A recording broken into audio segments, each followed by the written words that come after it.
All right, welcome to the fourth and final video in this series. And in this video, I'm going to show you how to refine the final look of your character. So this is my final version of the mid-mat. And I just want to show you, maybe let's focus on the head here. I have this folder called refinement. So this is what we're going to focus on. And if I turn this on and off, you see there's quite a bit of a change in here. So without it, it just looks fine. It just looks like a clean set of graphics. But then I have all these refinements that put a little bit more emphasis on the actual quality of the material. So this is what I wanted to create, some kind of like vinyl toy with graphics that is kind of like plastic and it's reflective and all of that. But if I get closer here, let's turn this on so you can see. So I'm adding all of this dirt and all of these scratches on the plastic towards the edges so that it reveals, you know, the plastic underneath the graphics. And there's a subtle variation as well if you pay attention to maybe this area right here. I'm gonna rotate the light. Here we go, something like this. So there's very subtle variations in the roughness. So I didn't want to go overboard with these details or with this this type of grungy generators that are very popular in 3D Painter, because I wanted to maintain that sort of more graphic nature of the project. But again, they're very, very helpful to at least give you a better idea of what type of material you're creating. So in my case, it's more about roughness and a little bit of high detail refinements and things like that. So I'm going to cover how to do that, and I'm going to show you a couple more really cool tips and tricks in terms of, like, for example, how I generated these leaks, these roughness leaks and stuff like that around the helmet. That could be, you know, just oily bits and pieces, I don't know, some kind of dirt around it. So let's go ahead and jump straight into it. I'm gonna hide this refinement folder, and as you can see, I already have it for the body and for the base. But let's concentrate on the head, because that's what we've been doing in this tutorial series anyway. So I'm gonna go ahead and create a new folder. Let's drop that outside, and let's give it again. I want to try to do the same thing that I did in the previous video. I think it sort of helps. So one color for this folder. So anything that we do in this one is new. So let's call it refinement. There we go. And I'm going to start this refinements process by varying a little bit of the roughness, because so far it's pretty much the same thing, right? The only difference is the visor itself, because we added roughness, if you remember, in this section right here. It's a layer that has its own roughness. So you see the reflection of this studio light that I have. It is a bit more diffuse in the rest than in here, but that is totally fine.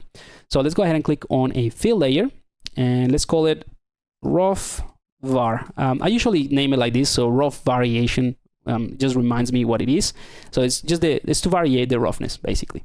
So let's go ahead and add a black mask, but I'm just gonna save you a couple of steps. So let's click on this icon right here, and let's find a grunge, something that we can use for roughness, something that has not too much contrast. I'm going to use let's use this one, this grunge leak 30. I'm going to drag and drop it straight into the mask itself. So this creates the fill layer automatically and adds it in there. So that's cool. So now we have this over the entire object. I'm going to go into the mask itself so we can see what's happening. And I'm going to increase the tiling so that we have, like, you know, smaller details. Right?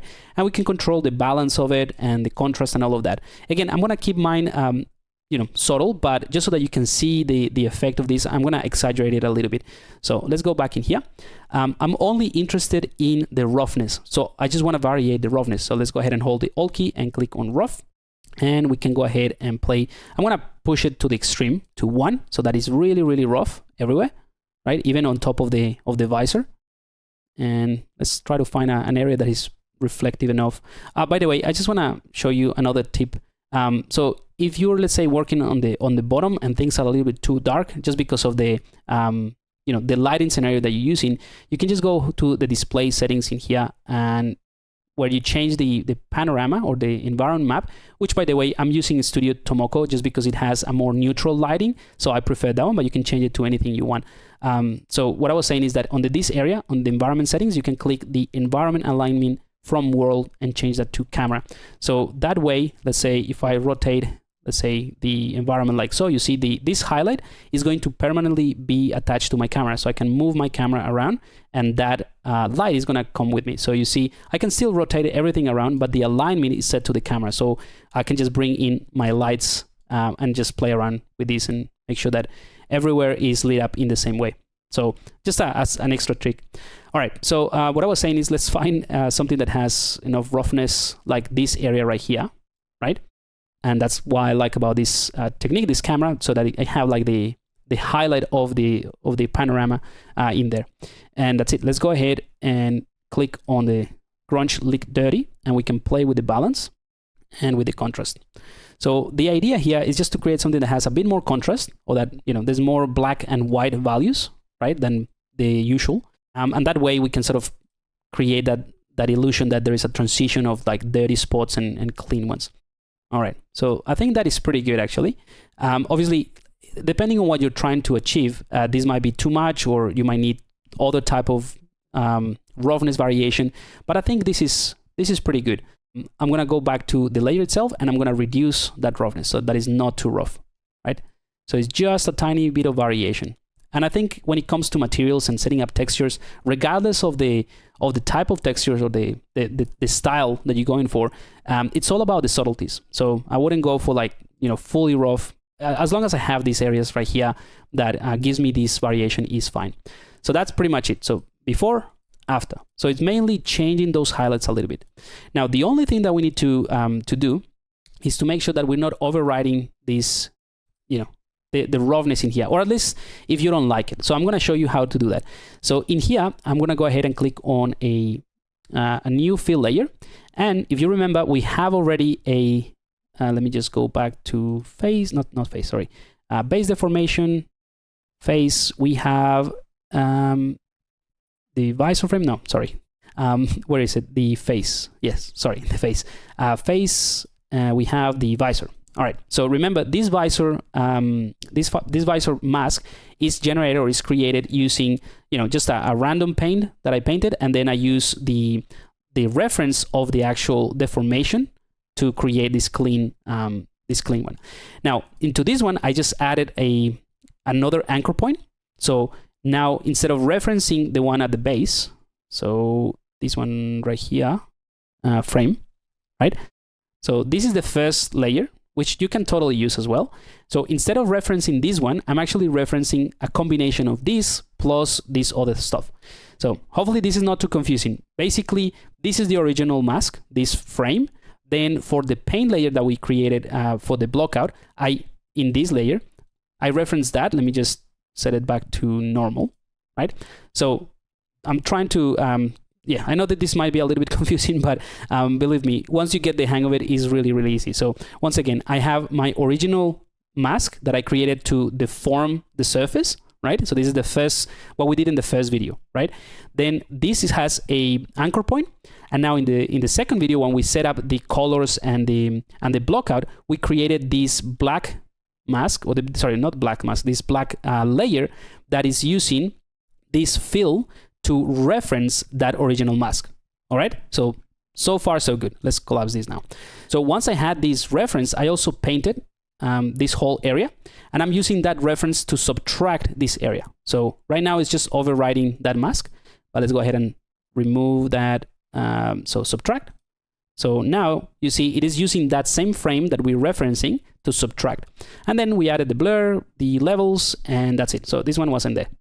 Okay, so this is pretty much what we had to create the black color of the paint. All right, so to create this one, right? And then we have the ability to, you know, change the roughness and all of that in here. But because we don't have the same roughness, or we don't want to have the same thing in the refinements we're doing, we can actually create a new anchor point in here, right? And that anchor point is going to create a reference point for all the changes that we did for this specific mask. So in other words, this thing that we can see here, and we can reutilize this whatever we want. So let's go ahead and do that. So visor mask, that's fine. Yep. So let's go back to refinements. So in this one, we're going to call, or we're going to reference this visor mask. So anchor points, visor mask. All right. So now if I go in here, we have this, and then we have the grungy licks, or this grunge lick dirty. So this is the one that we're using to generate that variation in roughness. That's all good. And now we have this one that is overriding all of that.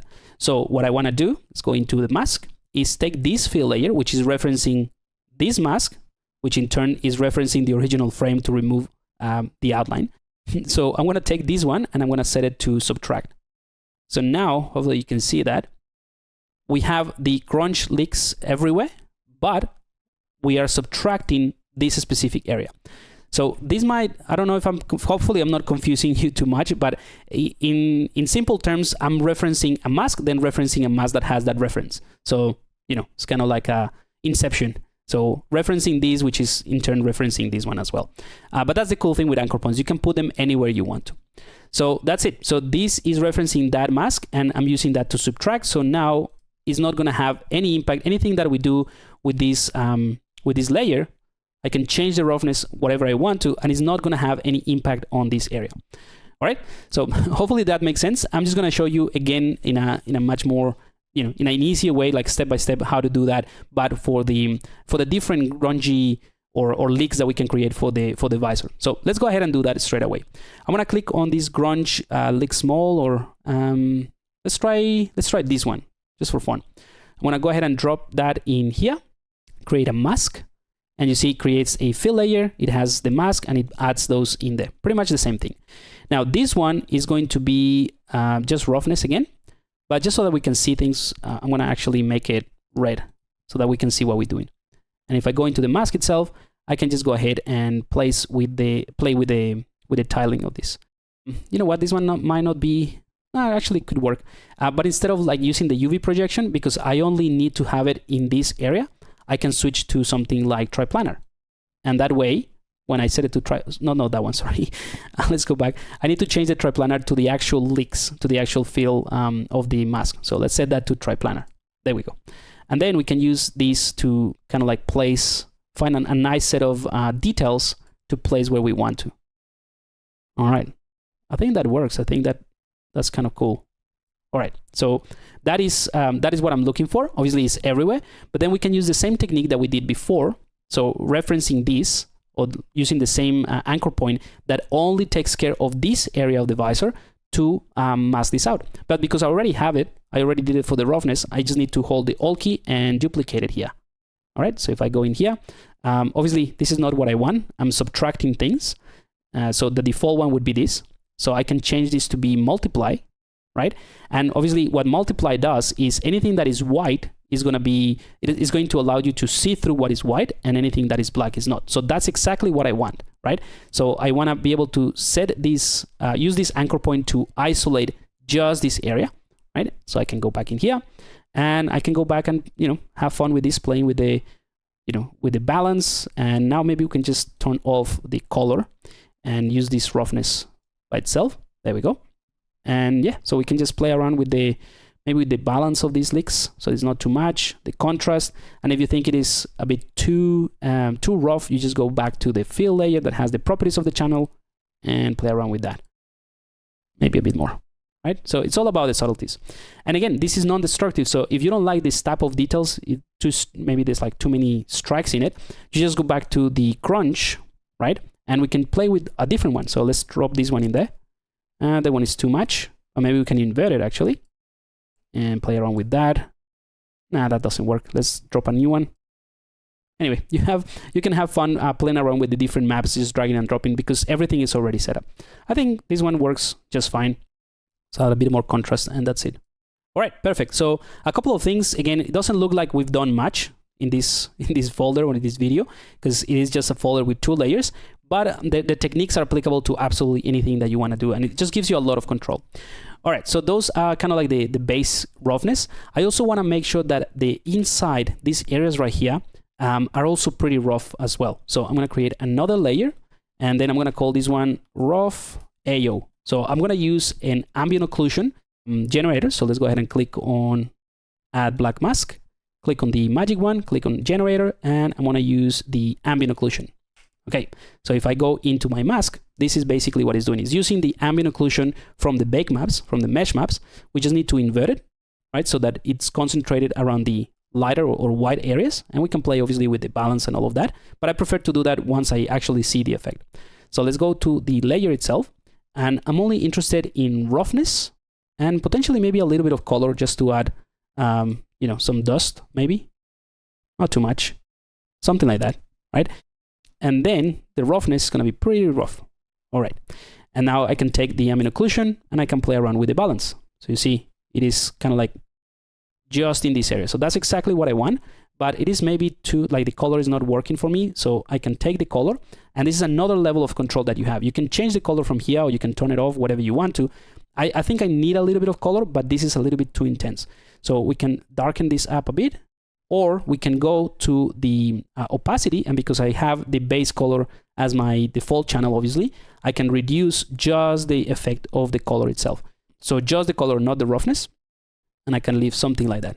Perfect. So again, very subtle stuff, but it all adds up. All right, so the next thing I want to do is I want to damage this or add a bit of wear and tear, so that is not like a perfect thing, right? Or like a perfect toy. Maybe it's like a vinyl that I've had here for ages. I mean, it has all the greasy stuff anyway, so might as well continue with that trend.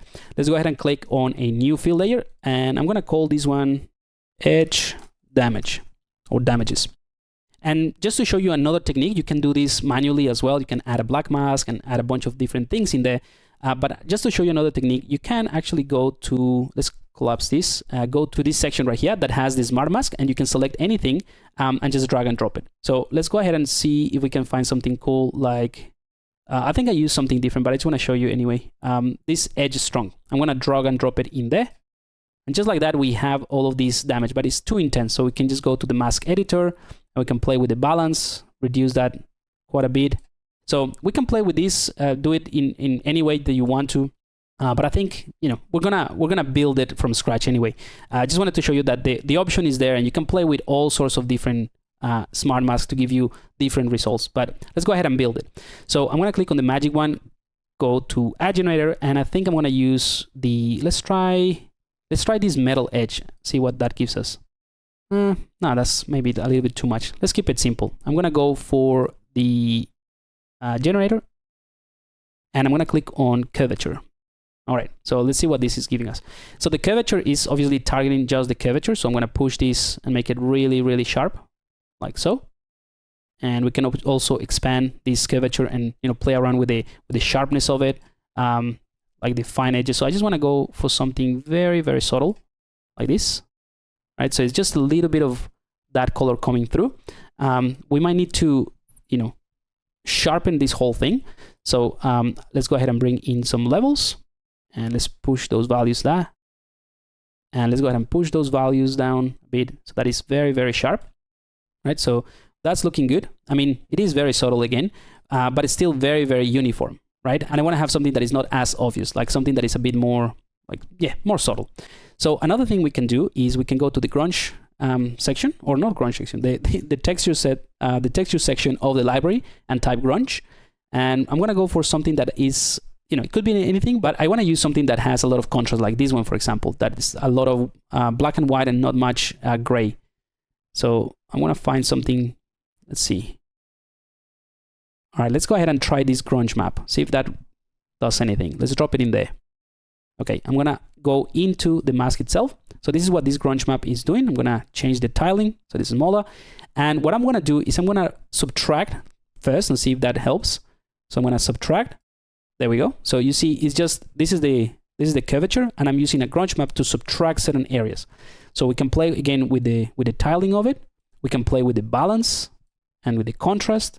So that's exactly what I want. I want to achieve these very subtle kind of like chips like that. I think that works just fine. And let's see what this is doing. Yeah, so this is exactly what I want. I just want to have this type of roughness, you know, in the material itself. All right, let's continue with the mask and adjust this a little bit. So I don't want it to be as perfect. So we can also add another thing. We can go to the filter, maybe add a warp. So the warp is just going to, you know, warp everything depending on how much intensity you add. So I want to push the intensity so that I can see what I'm doing. Then I'm going to open up the source parameters, and I'm going to change the tiling so that it's, you know, smaller bits and pieces. So there's more tiling of the actual pattern. And now that I see that it creates that sort of like noisy effect, I can reduce the intensity. So let's go ahead and start pushing it slowly.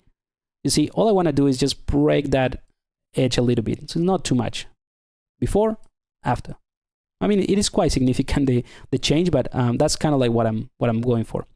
All right, so you see 4 simple things: a curvature from the mesh maps, the levels to contrast that, then we use a grunge map to remove bits and pieces, and then the warp so that it's not perfect. That's it. So now we can go back to this layer, And I'm gonna take the roughness and make it really rough. So that's the underlying plastic is pretty rough, or like, at least that's what I'm thinking. But I can also use the hide to push the details in. So just a tiny bit. So it does look like some chips, from the actual plastic just being chipped away. Not too much. I think I'm gonna go for 0.04. Well, let's try minus 0.01. Yeah, I think that is perfect. Yeah, here is a good example. If you look at this area right here, just cutting those pieces away. And that's exactly what I want. Now, the white color, I think that works. Like the plastic is white, but you can just change it as well. It's all non-destructive. So I'm happy with that. Again, before and after. Very, very subtle stuff. You have these things. And if you like what you see here, another thing you can do, you can add a paint layer, right? And if you want to do like manual details, for example, let's go for a simple, this archive Inca. And in this paint layer, I'm just going to add, just to show you, maybe I want more detail or more damage in this area for whatever reason, right? I'm just going to add a couple of lines in there, maybe around here. Let's turn off displacement so I can add some damage around here a lot easier, just to show you, right? So all these areas, but because this is the new layer, so it's on top of all of that, I can actually, if I go into the masking here, I can drop it below the mask, below the warp or below the grunge map. So it also removes bits and pieces, and it also has the warp. So we're just basically adding to the original mask before we do the grunge and the warp. So now this is going to look more, all these details look closer to what we had before. But we can just go ahead at any point, select that paint layer, and start painting. And it's not going to be perfect. It's just going to be whatever you paint like that. It's just going to add those chips away. So it's like a really nice and simple way of creating a custom brush to do these type of details. All right, so I think I'm happy with this. Let's go ahead and do one more thing just to wrap up this video, which is adding the ambient occlusion with the new high details. So let's go ahead and go back to the properties in here, and I'm going to show you that I showed you this in the first video, but I already have an ambient occlusion. If you don't, all you have to do is, if this is your default set of channels, which should be by default, you can click on this plus icon, click on ambient occlusion, and it just adds a channel. So right now, there's nothing else or nothing in there. So if I click on a new layer, you see I have the option to enable an ambient occlusion, and I can just push this to maximum or to the minimum. So it's just going to be black and white. There's nothing in there, right? But because there is the channel already, what I can do is I can go to the effects. Let's go to this one right here, this tab, and let's go ahead and type AO. This one right here, matte effects HBAO. So this basically creates an ambient occlusion that is not like the ambient occlusion that we have in the bake maps. So let me just show you that. So if you click on this drop down and you go to the ambient occlusion here, so sorry, not this one, this is the channel, under the mesh map category, ambient occlusion. So this ambient occlusion is the one that you can create when you bake your channels. Now for the project of MidMap, the maps or the bake maps are already there, so you don't have to do that. But just so you know, those are the ones that have been created. And if you go to the texture set settings and you scroll down, you have this ambient occlusion here. So this is the ambient occlusion that you can create when you do a baking, right? But we want to have an ambient occlusion that also takes into account the new details that we created. So in other words, all of these, let's get out into material mode. So all of these high difference and all of that is new, right? We don't have like a high resolution mesh that looks like this, that then we can bake to generate the ambient occlusion into as a bake map, right? We created all of these directly into Painter. So using this technique or using this matte effects HBAO, it looks at the new height information that we've added, and it's going to create a height map around there. So that's really, really cool. The only reason I wanted to cover this is because you need to have ambient occlusion channel already enabled, otherwise you won't see anything, right? So let's take this one, drop it here at the top in between, and there we go. So this is the ambient occlusion. And now if I turn this on and off, it's kind of like hard to see, but look at the tiny chips in this area. If I turn this on and off, right? It's just adding that ambient occlusion in there, which is great. And then we can select the effect itself and we can play with the depth. So it's more or less. We can play with the radius. So again, this has to be very subtle. I'm gonna add a little bit of blur as well. but it really helps to accentuate some of the details. All right, so if you go now to the ambient occlusion, you see all of those details that we added here on top.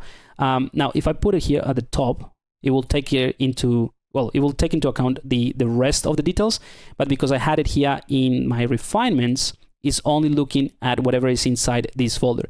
Now, you can keep it like that. If you want to have like different sort of ambient occlusion, you can just create another one on top. But in my case, I think we just one for the entire project is fine.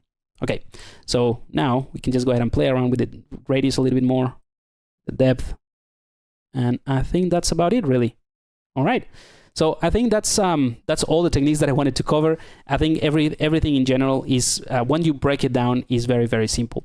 So let me just go ahead and remove that, or like I'm going to collapse it into a folder. So I just show you the final, because it is exactly the same, this refinement folder. There we go. So it is the final refinement that I did for the entire project. There we go. So before, after. So very, very subtle stuff, but it's pretty much the same thing. I think I use a different grunge map for these details, but it's exactly the same. Now, the final thing that I want to show you is that once you complete this, you want to add maybe some dirt or some dust, whatever it is, and you don't have to copy and paste layers between textures. You can actually instantiate things. And that's something that I would recommend you do only at the end, because if you do it at the beginning, every time that you change something in that layer, it will have to recalculate, Substance Painter will have to recalculate the entire stack of layers. So I'm gonna click on a new layer right here. I'm gonna call this one dirt for everyone.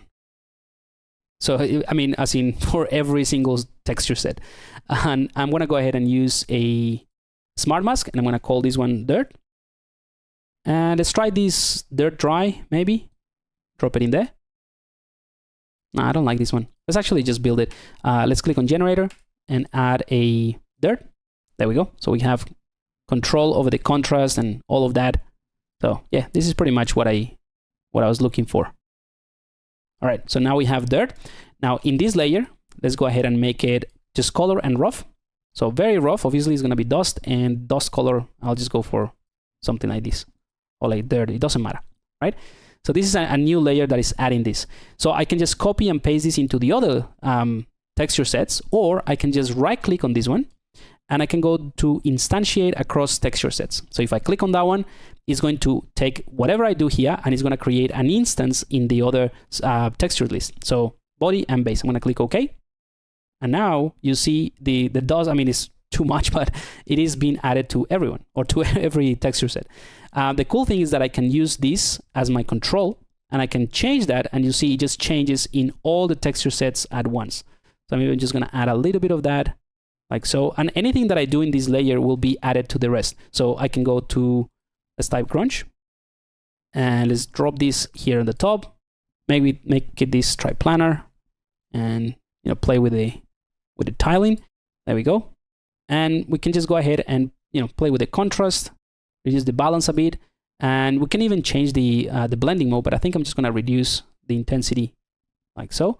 So again, just another thing that you can do, and you see it is being applied at the body. Is it? Yeah. There we go. It's being added in the body as well as the head. So that's the cool thing about the instancing of these layers. Now I don't like this one, but the dirt is actually pretty good for the rest. So that's it for all the techniques and tips that I wanted to give you in this series. And just to wrap it up, one more thing that I can show you is you can obviously go to display settings and enable shadows, right? And that allows you to visualize your character a bit more realistic. Or you can just go ahead and click on this icon right here that is going to fire up the eye ray. So if I go ahead and click on this one, it will load up the eye ray. So you can do a nicer render all within Painter without the need to take it anywhere. And you can also, create this. It would also respect the, displacement and everything else that you have in there. So there's no need to go anywhere. You can do a nice set of renders all within Painter. If you want to change the background, by the way, you can also do it from the display settings. You can scroll down to where it says this clear color on the dome, and you can change this to maybe like a darker gray, black. I think white is fine. And obviously you can go to the environment settings. And now that we have finished with the texturing, we can go ahead and switch from Tomoko Studio to something a bit more interesting that has a bit of color, as you can see there. And this is the only reason why I prefer to use Tomoko Studio when I'm doing the texturing. So I have like a clean environment, so there is no contribution of the different colors that the environment might have. But for the render, it'll be pretty cool to have something like this. So that's it. Hopefully this has been of help. And again, if you have any questions or anything, feel free to ping me and on the Discord community or anything like that. I'm happy to help. So best of luck in the contest, and I'll see you in the next series. Cheers.